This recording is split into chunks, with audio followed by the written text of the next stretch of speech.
Hi guys, it's Fernanda. Welcome back to my channel. In today's video, I'm going to be showing you how I plan on using SeeSaw for remote learning. I don't know how long remote learning is going to go on for.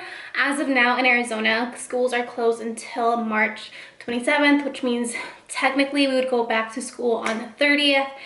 But things are changing constantly, so just in case you are somewhere where they're going to be closed for the remainder of the school year, I'm going to share this with you guys. Hopefully you can get past the appearance. This is literally what I've been wearing since school was canceled.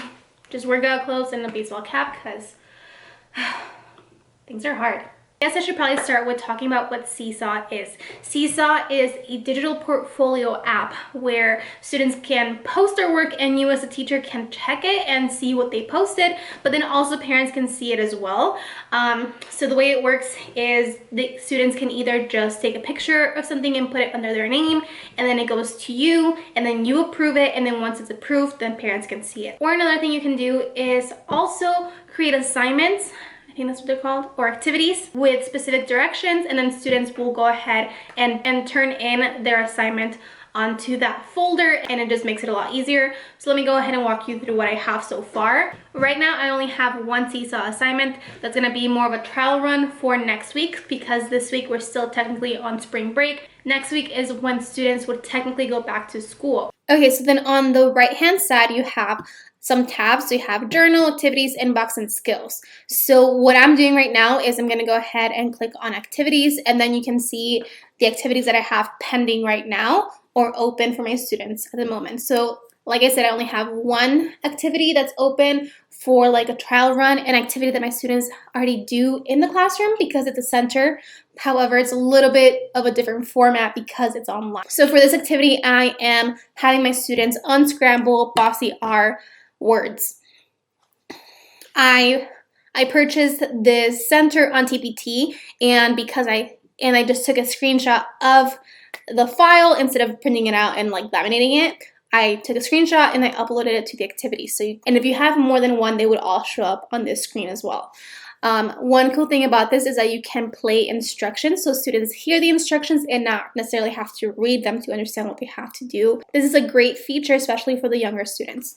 So if you play my instructions, they would say this. Unscramble the letters to match the picture. Remember, these have bossy R's. And those are the same directions I also have typed up. So this is what students would see if they were completing this assignment. And they have different options, so they can either like type their answer, they can scribble their answer, and they can erase their answer as well. They can also take a picture. So for example, maybe a student does not have a tablet, so it's not as easy to like write the answer, or it's kind of hard to maneuver the mouse to write the answer. They can go ahead and maybe even write it on a piece of paper and then take a picture of that, and then that's what they submit. So just for the heck of it, let's say that they were able to scribble onto their screen. This is what they would do.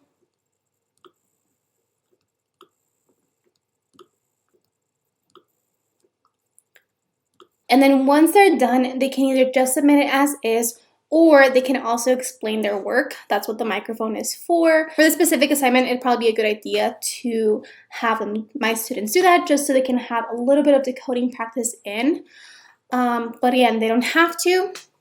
Once they're done, they press the green arrow on the right-hand corner, and then it goes straight to me as a teacher. So as a teacher, I can go to activities, I can press on, and I can see which students have submitted the assignment and which have not yet done so.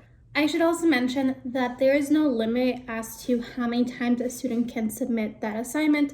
So for example, you can see that my sample student on the screen has 2 submissions, while the other students don't have any. Again, this has not been live for my students yet, but let's say that a student accidentally messed up on the first try, they can always try again and submit it again. All right, so now I'm going to show you how to create an activity, and then after that I'm going to show you other sample activities that I have on my SeeSaw. Okay, so to create an activity, you're going to press the add button on the right hand side, and then you're going to do, okay, so let's pretend I wanted to create an assignment that was focus on comprehension. I'm going to pull up one of the resources I already have. I'll have this one linked down below if you are interested. So this is a CVCe comprehension passage. So what I'm going to do is I'm going to take a screenshot of the passage itself. If you have a Mac, you just do Control-Shift-4. If you have a Windows computer, then you do FN and then print screen, I believe. If not, I'll have it right here so you know how to do it. Okay, so I have the screenshot already. I'm gonna go ahead and go to add template for student responses, and I'm gonna upload a file. You can add up to 10 files or 10 pages onto one activity. So then that's it. You press the green check mark and then you're done. This is what students will see when they open the activity. All right, so now it's time to do your directions. I'm gonna go ahead and type them.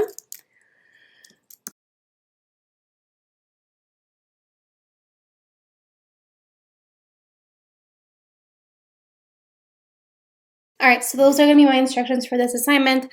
Now what I'm gonna do is I'm gonna add some voice instructions. Read this passage 3 times. Record yourself reading the passage 1 time. Answer the questions. Draw what happened in the story in sequential order. Remember, that means first, next, last. You can also add multimedia instructions. So for that, it means like a video or a link to a video, notes, a drawing, anything like that to further help your students understand the assignment. So I think for this, I'm gonna go ahead and leave it like that. I think I'm also gonna add a note for parents, just letting them know that if they can't draw or write what happened in the story, they can do it on a separate sheet of paper and then take a picture of that. That's pretty much all I'm gonna do. You can also add teacher notes that are not gonna be available to students, only to you as a teacher, or other teachers that you wanna share this with. Because I'm using something from TPT that I purchased myself, I am not gonna share this with other teachers just because that's not allowed. But if you were using something that you made yourself, you are more than welcome to share with other teachers. So I'm going to show you other SeeSaw activities that I've made in the past. All right, so if we go back to my library, these are all the ones that I have. Last year, I used to do interactive notebooks as part of stations. That was a mandatory station. This year, I was going to introduce them this 4th quarter, but that's not going to happen right now. So let me show you what they look like. So let's look at this. So this assignment was to sort plural nouns and singular nouns, and again, it was an interactive notebook, so I explained it. I had the instructions typed out, but I also had a video explaining what to do as well as showing what the finished product should look like. Your pieces, when you have them all cut up, you're going to glue your pockets, which are these, and you're only going to put glue around here, here, and here. That way you can have like a little pocket. Once you have both of your pockets glued, you're going to sort your nouns. So what you're going to do is you're going to pick up the noun, and this is sentence, and you're going to think about, is it one sentence or more than one sentence?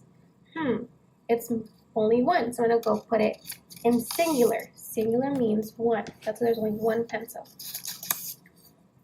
Bees. Is there only one bee or more than one bee? Bees. There's more than one, so I'm going to put it right here with plural because that means more than one. When you are done sorting, please make sure to color and take a picture of your work. Also, don't forget to glue your standard at the... That's all I have for you guys today. If you have any further questions, please don't hesitate to leave a comment below or DM me on Instagram. But I'm usually faster at replying to people on Instagram than I am on YouTube. So just letting you guys know.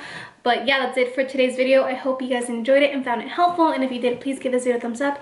Don't forget to subscribe if you haven't already. And I will see you guys in my next video.